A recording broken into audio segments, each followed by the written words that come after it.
Good morning everyone, कैसे हो आप सब। तो आज है गणेश चतुर्थी और गणेश चतुर्थी की आप सबको ढेरों शुभकामनाएं, बहुत बहुत मुबारक हो।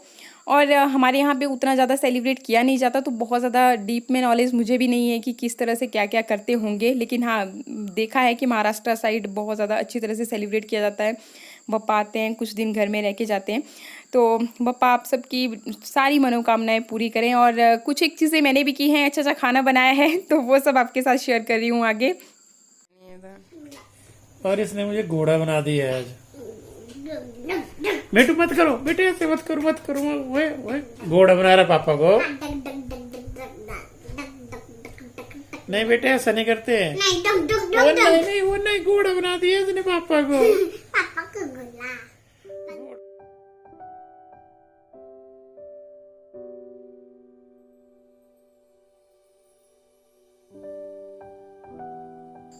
सुबह सुबह का टाइम है और बच्चे और इनके पापा अभी सो ही रहे हैं। और मैंने सोचा सुबह सुबह की नींद ना बहुत ही मीठी मीठी होती है, बहुत मज़ा आता है सोने का सुबह सुबह। तो मैंने सोचा क्यों इनको डिस्टर्ब करना, अभी सोने देती हूँ। हाँ, बीच बीच में मैं आवाज़ लगा भी रही थी इनको कि उठ जाओ, बहुत टाइम हो गया है।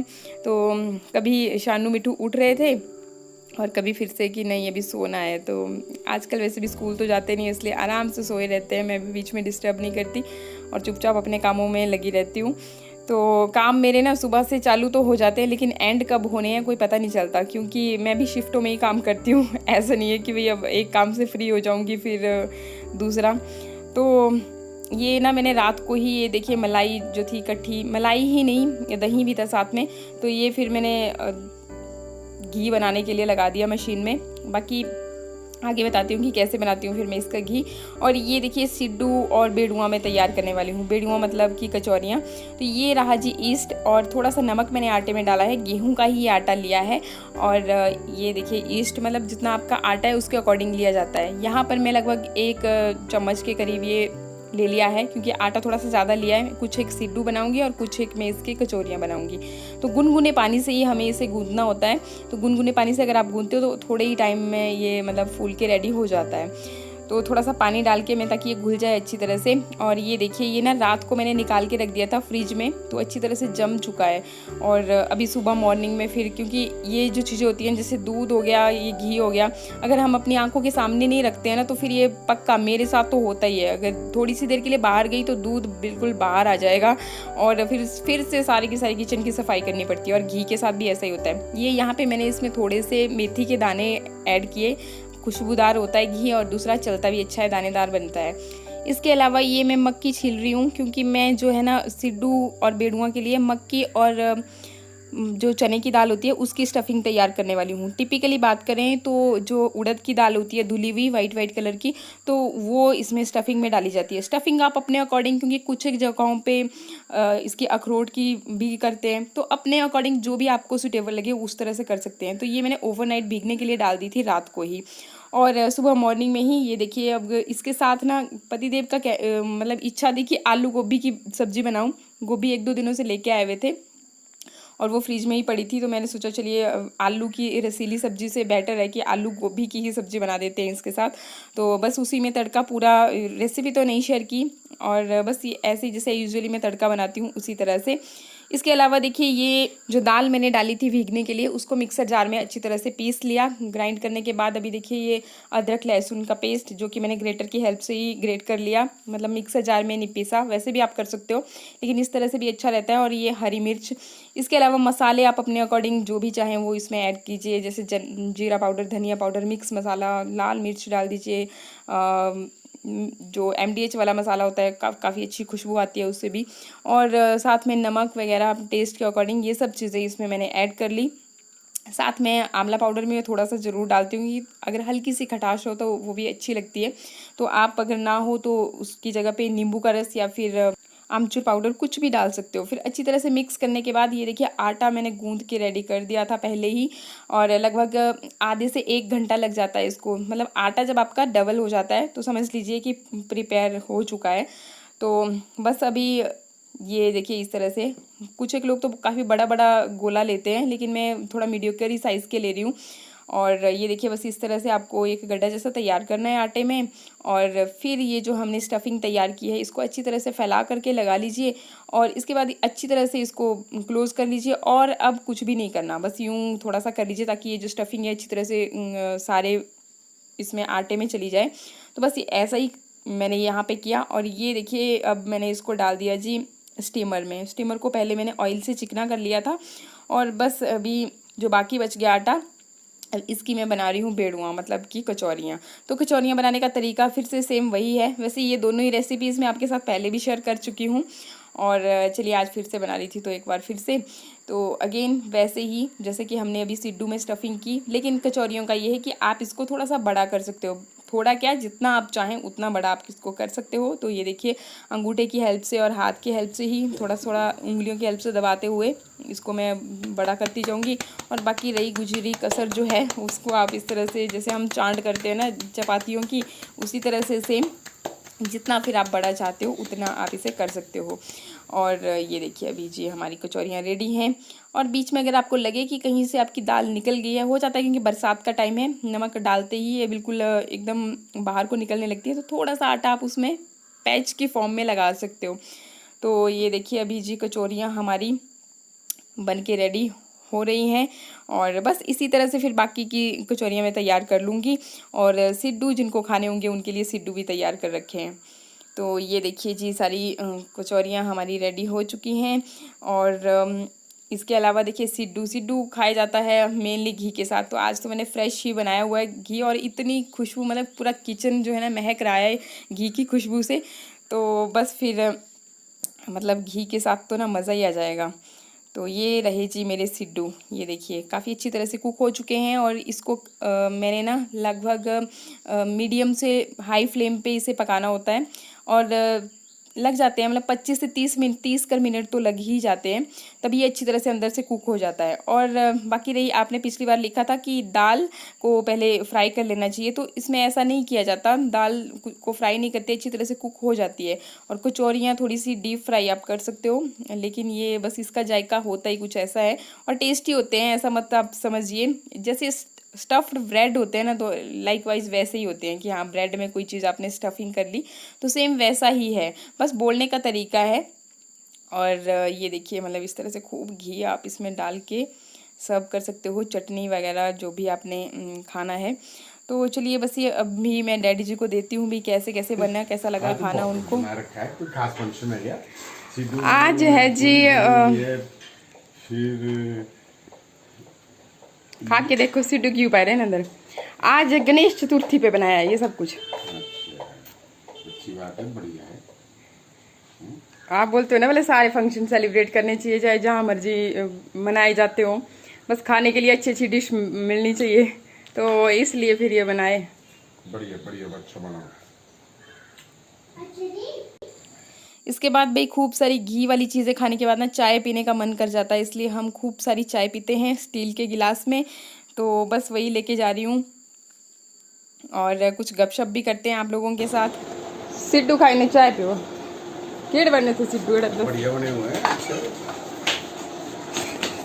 जब मारा हुआ है। शरारते मत करो, आपने नहीं खाई थी सिड्डू? अभी खाएंगे थोड़ी देर के बाद में सिड्डू। हाँ, इनको भूख ही नहीं लगती कभी। सुबह भूख लगती नहीं है, जरा भी मिशन कश्मीर जा रहे हैं अभी हम, देखते हैं वहाँ पे क्या होता है। डैडी को लगती है भूख सुबह सुबह। नाश्ता कर लेना चाहिए, गला साफ रहता है। हाँ गला कभी लगती है भूख, कभी तो 2-2 बजे खाते हैं खाना, सिर्फ लेट ही। और क्या क्या चला हुआ है नया, कुछ नया ताजा सुना दीजिए। बस जा रहे हैं, अभी थोड़ा एक मीटिंग है आज, सत्युग आने वाला है दोबारा से। सब कलयुग में जो है कला का युग है, बस ऐसे कर दो तथास्तु, बस हो गया, अपनी जान गई। आपका चैनल कब से आ रहा है, लॉन्च कब कर रहे हो? करने वालों में अभी चैनल क्या क्या लेके आओगे, उसमें क्या क्या होगा आपके चैनल में? मेरे चैनल में जो है, जो आने वाली जनरेशन है हमारी, उसको जागृत करने का पहला मेरा एक वो अभियान होगा। जो आने वाली जनरेशन है हमारे छोटे छोटे बच्चों से लेकर के, उनको जागृत करने के लिए। ठीक है, जागृत तो ठीक है, पर डराना मत जनरेशन को। जनरेशन को तो डराना पड़ेगा, तभी तो जागृत करना है इनको कि इन्होंने, ये देश का भविष्य है हमारे का। इनको अब किस मंजिल को पार करना है। अगर वो शुरू से ही वो बोलते हैं ना कि कांटे का मुख पहले से अगर पहना होगा ना तो वो बहुत तेज होगा, अगर वो टूट गया तो फिर वो ठंडू हो जाता है। तो ऐसे हो जाते हैं बच्चे हमारे। चलो ठीक है, उसके हजारों कारण है। अच्छा तो मंडे को आ रहा है भाई इनका चैनल, मंडे को शुरुआत होगी, क्योंकि हमारे यहाँ पे हम लोग ना शिव जी के बहुत काम मंडे को स्टार्ट होते हैं। मेरे जितने भी चैनल है ना सब मंडे को ही चले हैं, तीनों के तीनों, और बहुत अच्छे चले हैं। क्यों पतिदेव आपका चैनल पे कोई वीडियो नहीं आ रहा है, ऐसे नहीं चलता? अच्छा, सब देवी माँ की दुआ है और आप लोगों का प्यार है। अभी तो प्यार तो तब होगा जब आप वीडियो डालोगे ना, बिना वीडियो के कैसे प्यार? शूट करेंगे, अभी जाएंगे कहीं कैलाश पर्वत, तो वहाँ से लेके आएंगे कुछ अच्छी अच्छी चीजें। चलो ठीक है, थोड़ी देर के बाद जा रहे हैं। धन्यवाद धन्यवाद। खाना पीना ब्रेकफास्ट सब होने के बाद अभी काम मेरे चले ही हैं। सफाई अभियान आज चलने वाला है पूरा दिन भर। और ये जी शाम को ही कपड़े धुल दिए होते हैं मैंने, क्योंकि आजकल ना बरसात के टाइम पे कपड़े सुखाना एक बहुत बड़ा टास्क है। बारिश होती रहती है तो कपड़े सूखते नहीं है, और एक धूप लगाना तो बहुत ज़रूरी हो जाता है। इसलिए देखिए बहुत सारे कपड़े इकट्ठे हो चुके थे, तो सारे मैंने शोर क्यों कर रहे हो भाई के लिए। और यहाँ पर ये देखिए टेबल वगैरह सब निकाल दिए हैं आज हम लोगों ने बाहर।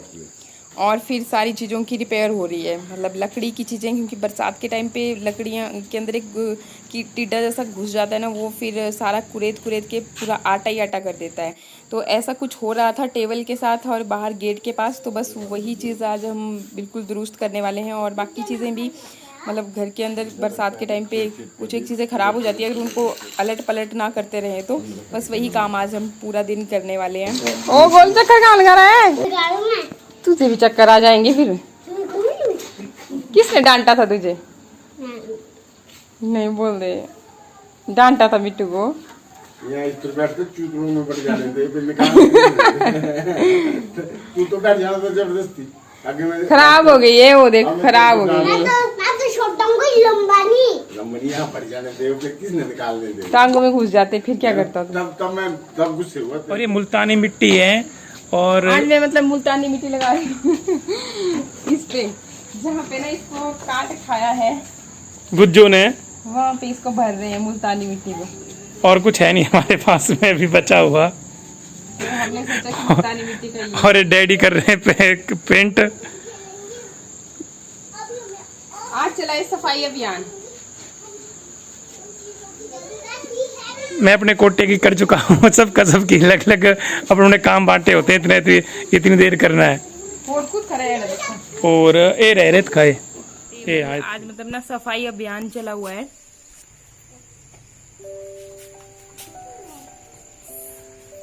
इस तरह से, और मौसम का व्यू ये देखिए,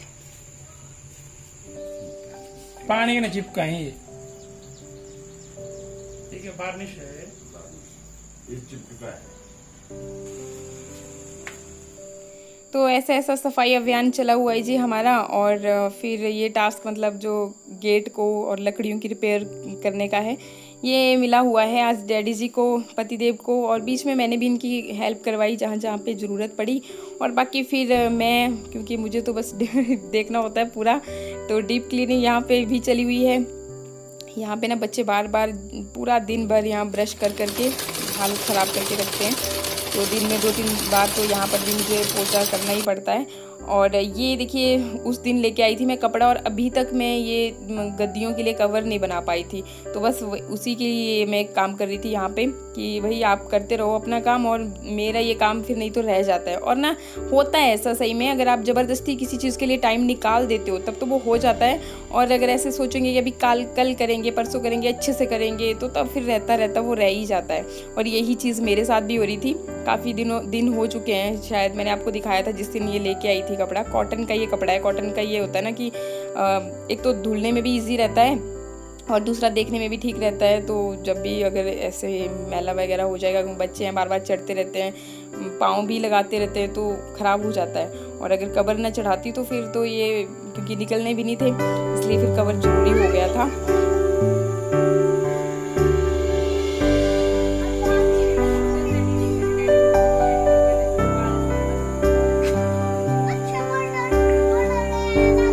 ये क्या किस लिए चलाई है रेडी आगे? मच्छर हो गए ज्यादा। अच्छा मच्छरों को भगाने के लिए। शानवी पीछे रहे थोड़ा जे। शानी पीछे रहे, धुआं है, देखो मच्छर काफी ज्यादा हो गए, पीछे हट जाओ बेटा। तो बस जी इसी के साथ ही आज के ब्लॉग की करी हूँ यहीं पे एंडिंग, और मिलते हैं फिर नेक्स्ट ब्लॉग में। तब तक के लिए नमस्कार, थैंक यू।